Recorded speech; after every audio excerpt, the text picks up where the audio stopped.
I think WEM was a very kind of good test case of going from pretty much like traditional robotics. It's like the whole thing started such a long time ago, taking a bunch of hierarchical systems that were rule-based and like slowly embracing the AI approach, and eventually transitioning into something that you'll probably see today, everybody using like an end-to-end system that was based on transformers and similar architecture they see everywhere. And I think every time we make this step, we just realize just how much work can be streamlined just due to this simplicity that this new paradigm introduces.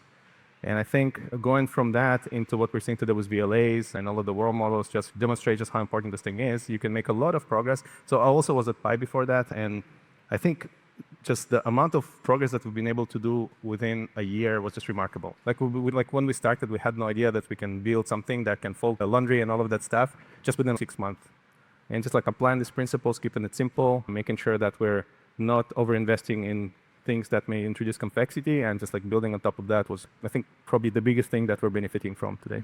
For us, it's almost the entire strategy is based on the ability to collect data on their event plans. It's egocentric data, and I think you've heard from the previous panel just like how exciting and important this kind of data is, and building on top of that as the main foundation, essentially the thing that can get us to relatively high performance until we have to rely on other things like yellow is something that I don't think people would have considered even 2 years ago.